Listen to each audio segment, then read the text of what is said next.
The first time I ever smoked pot was on the last day of school in 1995. I had worked for the San Antonio Express News newspaper the whole year of ninth grade without being a stoner. Even though I was working at least 50, 60 hours a week, I somehow managed to pass ninth grade.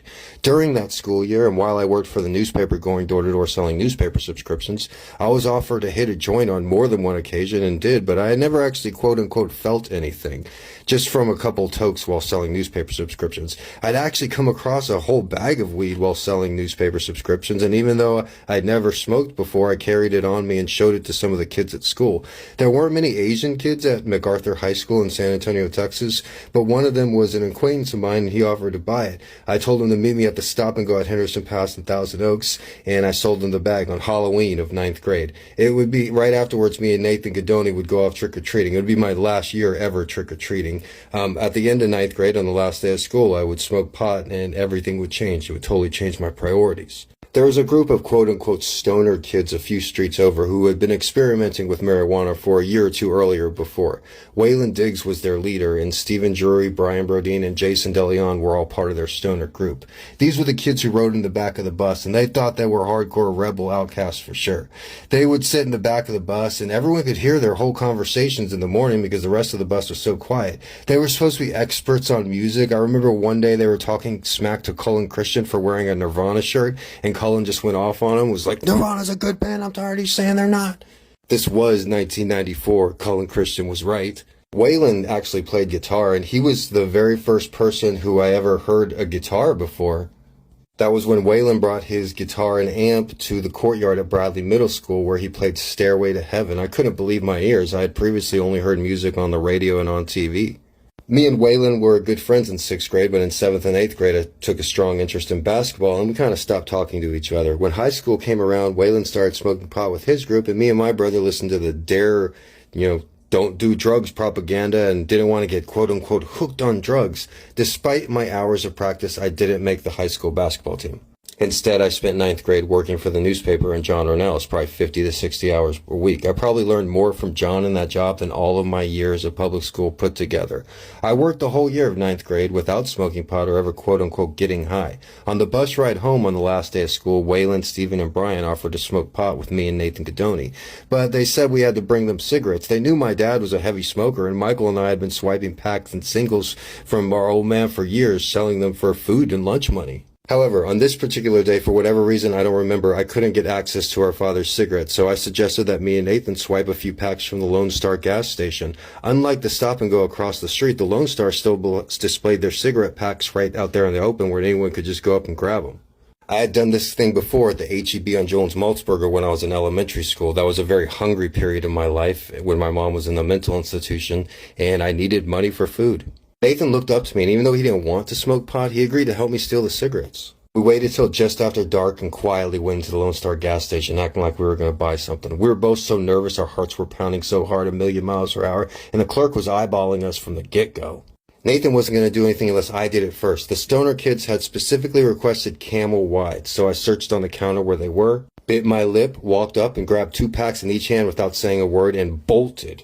Nathan grabbed 2 packs, 1 in each hand, right after I did, and we got the heck out of there. The surprise was the clerk left his post and went chasing after us. Me and Nathan went running down Henderson Pass towards the post office, dodging traffic in the middle of the street. I knew of this drainage ditch over by Miss Lambert's house that we could go in that we knew the back of the hand. And it was one place the cops would never go. Nathan and I stayed in that drainage ditch for an hour or two, waiting it out. I smoked one of the cigarettes and nearly threw up. After things calmed down, Nathan and I walked to Stephen Drury's backyard where we were going to meet up with the rest of their stoner crew. But after we got there, we saw that Robert Korn, one of Destiny Williams' friends, was getting picked up by his mom. After the cops had scoured the neighborhood for me and Nathan, apparently they found Robert and thought he had something to do with the stolen cigarettes from Lone Star. Right when he saw me and Nathan walking up to Stephen Drury's house, he sucker punched Nathan before getting in his mommy's car. It caught us off guard because we'd been in the ditch and didn't see any cops. Robert barely connected the punch, but Nathan still wanted to go home. He was scared of trying pot. Not me. Like I said, I had a few puffs before and never quote-unquote gotten high. Nathan left and I joined the circle in Stephen's backyard. The first few joints, bong bowls, and pipes they passed around didn't do anything for me. The first bong bowl actually blew out instead of in, and water went all over the weed. But after the 10th or so bowl, I just started giggling and blacking out a little bit. They say that after the first time you smoke weed, if you had a very pleasant experience, after the first time, it usually leads to becoming an everyday user.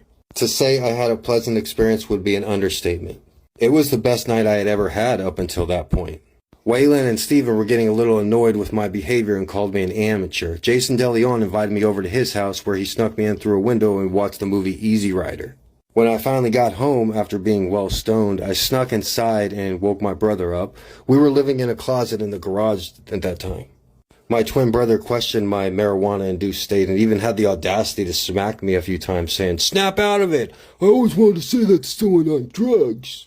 The worst thing they did with the quote-unquote war on drugs was put all drugs in the same category. Weed is the same as heroin and cocaine. It's all the same. Drugs are drugs. This misinformation was a disservice to the people, and it's why they do propaganda. Propaganda works. After this night, I would become a regular pot smoker, and I would go on to smoke pot almost every day for the next 25 years, only stopping a few times to pass a drug test for a particular job or a medical study. I once stopped smoking weed for a job working at Walgreens. I once stopped smoking weed to join a medical study.